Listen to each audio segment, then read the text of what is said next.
결국 두 매니저와 박나래 씨와 매니저가 갈라서게 된 결정적인 이유는 결국 돈이었다라는 주장이 나왔습니다. 자, 목소리 한번 들어보시죠.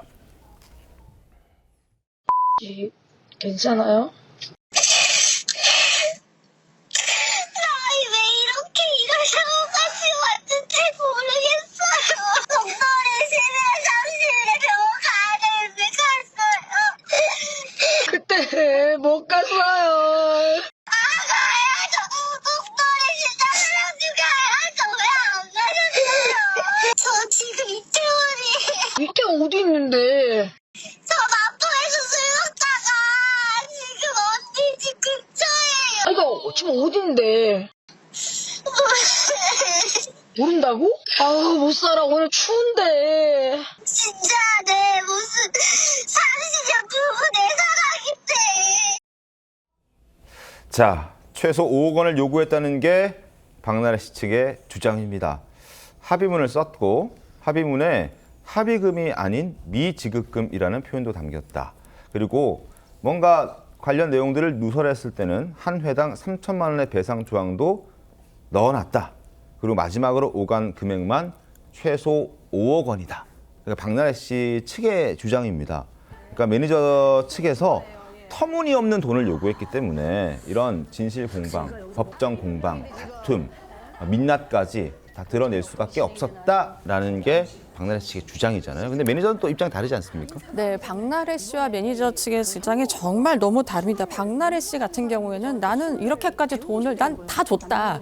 안 준 적은 없다. 네. 그러니까 미지급을 했어도 그 다음 날이라도 돈을 줬다라고 얘기를 하잖아요. 그리고 매니저들이 처음 찾아왔을 때 약간의 그 합의서가 약간 공포감으로 다가왔다. 뭐라고 했냐면요. 만약에 그 합의서를 작성을 하는데 만약에 이게 지켜지지 않을 경우에 네. 우리가 각각 3천만 원의 돈을 내자라고까지 얘기했고 그리고 뭐 협의문을 보냈다고 하는데요. 이에 대해서 매니저 측은 즉각적으로 반발을 했습니다. 저는 이 기사가 나온 다음에 매니저 측이 정말 뭐라고 할지 너무 궁금하게 했는데요. 역시나 매니저 측은 이렇게 얘기했습니다. 이렇게 합의문 가지고 이거 공격을 하는데 사실 그게 문제가 된다면 양측의 문서를 공개하면 된다. 사실 이건 굉장히 맞는 말이거든요. 네. 그러면서 박나래 씨와 전혀 다른 얘기를 했는데요. 매니저 측은 뭐라고 합니까? A씨 측은요 서로 합의 내용을 어길 경우 각 3천만 원씩 배상하자는 문구를 보냈다 이것까지는 인정을 했습니다. 네. 그렇지만 박나래 측은 매니저들에게만 약 10억 원씩 배상 금액을 보냈다라고 얘기하거든요. 그래서 서로 사실 이게 돈과 돈 싸움이 돼버린 겁니다. 그래서 이 약간의 정말 이게 매니저 측의 말대로 이건 박나래 씨의 주장을 안 들어주겠다는 말이 아니라요. 네. 그러면 양측이 이 말이 다르면 양측의 그 공개 문서를 경찰에만 보낼 게 아니라 사실 언론에도 보내는 게 저는 맞다고 봅니다. 알겠습니다. 자, 그리고 박나래 씨의 해명 중에서 여러 가지 논란들이 있는데 매니저들에게 월급을 지급하는 방식을 두고도 서로 말들이 안 맞습니다. 자, 영상 한번 보시죠. 박나래 씨가 임금을 지급 안 한 적은 없는데 임금을 이제 하루 이틀 정도 계속해서 지연 지급한 케이스가 많았다. 문제 제기를 하면은 때 되면 주는 거 아니냐. 맨날 월급 달라고 왜 카톡을 하느냐. 지금 당장 내가 너무나도 바쁘고 또 몸이 아픈 상황들도 있지 않느냐. 이런 식의 답변이 왔다고 합니다. 그리고 이 월급은 박나래 씨가 직접 지급했다고 하는데 화면 함께 보겠습니다.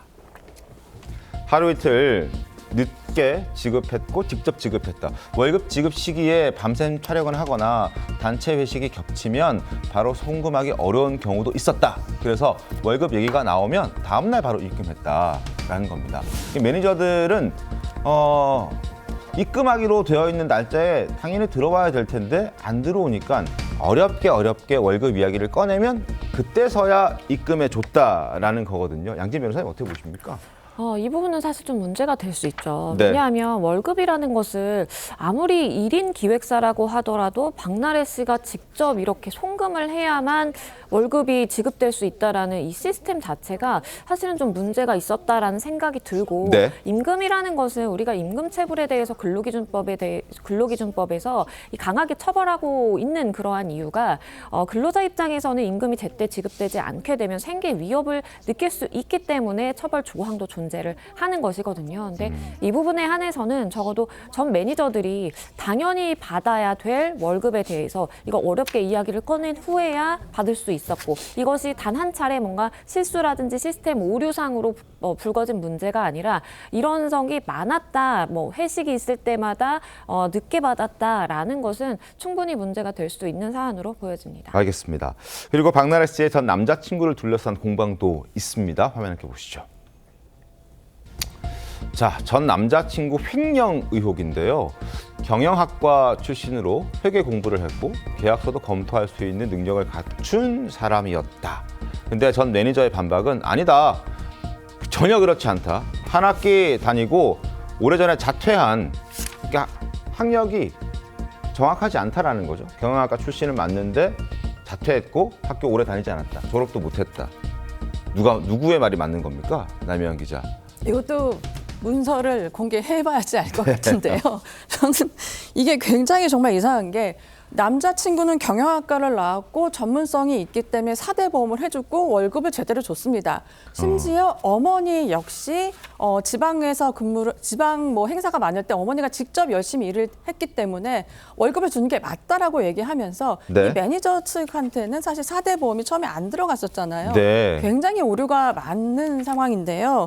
결국 매니저 측에서는, 매니저들도 이상했겠죠. 왜냐하면 자기들한테는 제대로 안 주고 제대로 안 주고 잘 안 해주는데 남자친구는 경영학과 나왔다고 이렇게 월급을 준다고 제대로? 그래서 알아봤을 것 같습니다. 네. 그래서 알고 보니 경영학과 나오지 않았다. 이제 학력 논란까지 나오는 건데요. 이것도 파헤쳐 봐야 할 부분이긴 하지만 이런 부분까지 1인 기획사가 원래 그렇지 않습니다. 근데 박나래 씨의 이번 논란으로 인해 네. 매니저에 대한 직업이나 기획사에 대한 굉장히 오류를 다시 범하고 있는데요. 실제로는 그렇지 않다는 걸 다시 분명하게 말씀드립니다.